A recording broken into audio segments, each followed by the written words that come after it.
Hello everyone, let's discuss our question. हमें यहाँ पर क्या दिया हुआ है, प्रोपाइन गिवन है और उसकी रिएक्शन हमें करानी है डाइल्यूट H2SO4 एंड HgSO4 के साथ। तो यहाँ पर लिखो, देखो, dilute H2SO4 in presence of HgSO4 क्या करता है, एडिशन ऑफ वाटर। क्या होगा, एडिशन ऑफ वाटर होता है अक्रॉस, लिखेंगे इसको, across pi bond. Pi bond के अक्रॉस एक कार्बन पर क्या होगा, H पॉजिटिव अटैच हो जाएगा और एक कार्बन पर क्या होगा, OH नेगेटिव अटैच हो जाएगा। ठीक है, और ये किसकी हिसाब से होता है, हमें कैसे पता चलेगा कौन से डबली बॉन्डेड कार्बन पर हमारा H पॉजिटिव जा रहा है, कौन से पर OH negative. So this is done according to Markovnikov's rule. क्या होगा, ये मार्कोवनिकोव्स रूल के अकॉर्डिंग इसकी एडिशन होती है। तो यहां से देखो, मैं रिएक्शन कराती हूँ। यहाँ पर प्रोपाइन की मैंने रिएक्शन कराई है डाइल्यूट H2SO4 और HgSO4 के साथ। तो मार्कोनिकोव रूल क्या कहता है, लीस्ट सब्स्टिट्यूटेड एल्कीन और मोर सब्स्टिट्यूटेड एल्कीन के अकॉर्डिंग हम क्या करेंगे, एडिशन करेंगे। ठीक है, तो मोर सब्स्टिट्यूटेड एल्कीन के पास नेगेटिव पार्ट जाता है, तो ये हो जाएगा CH3C। इस कार्बन पर क्या आएगा, OH, क्योंकि ये क्या है, मोर सब्स्टिट्यूटेड कार्बन, इस पर एक CH3 ग्रुप अटैच्ड है, बल्कि टर्मिनल कार्बन पर सिर्फ एक हाइड्रोजन ही अटैच्ड है।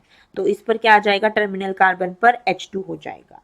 अब ध्यान से देखो, ये क्या है, हमारा इनोल फॉर्म है। ये क्या है, इनोल फॉर्म है। ये हमारी क्या होती है, जनरली अनस्टेबल होती है, क्योंकि डबल बॉन्ड पर क्या है, OH ग्रुप। तो ये क्या करती है, इसको यहां से ये कर जाती है हमारी टोटोमेराइज। तो यहाँ पर क्या होता है, टोटोमेरिज्म होता है। तो ये बन जाएगा हमारा CH3C double bond O CH3। तो हमारा जो पहले B मिला है हमें, ठीक है, ये हमारा क्या है, एसीटोन है। B क्या है, एसीटोन। हमने अब B की रिएक्शन कराई है क्लोरोफॉर्म इन NaOH के साथ। ठीक है, क्लोरोफॉर्म इन NaOH के साथ। तो यहाँ पर ध्यान देना बहुत इंपॉर्टेंट है। ये जो अब कंपाउंड बनेगा हमारा, वो कुछ इस तरीके से बनता है।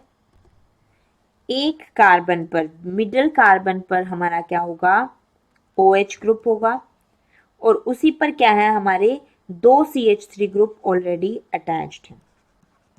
ठीक है, बस यहाँ पर क्या आ जाएगा, क्लोरोफॉर्म का, देखो इसी तरीके से मैं इसको बनाती हूँ जैसे मैंने वहां पर एसीटोन बनाया हुआ है। जो एसीटोन का मेन स्ट्रक्चर है इस तरीके से है।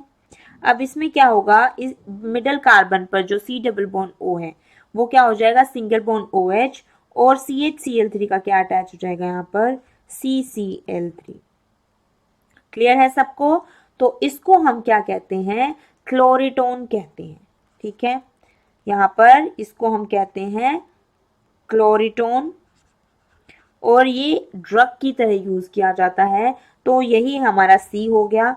अब हमसे पूछा है कि C is used as a anaesthesia, B antiseptic, C a solvent, D क्या है, हाइप्नोटिक। तो ये जो होता है हमारा क्लोरीटोन, इसको हम कहते हैं हिप्नोटिक ड्रग। ये क्या होता है, हमारा मेन जो होता है हिप्नोटिक ड्रग होता है। ये वीक एनेस्थेशिया भी इसको यूज करते हैं हम, बट प्रॉपर जो होता है वो ऑप्शन डी हिप्नोटिक ड्रग हो जाएगा। तो option D is the correct answer. सबसे पहले तो हमें क्या देखना, अगर कहीं पर भी इनोल गिवन है, इनोल हमें दिखता है, अगर हम आइडेंटिफाई करते हैं, तो हमें देखना है कि वो इनोल फॉर्म में स्टेबल है या उसको टोटोमराइज कराने की जरूरत है। ठीक है, यही बीच में इसमें एक एक्स्ट्रा स्टेप है जो हमें ध्यान रखना है। So that's all about the question. Option D is the correct answer. Thank you everyone.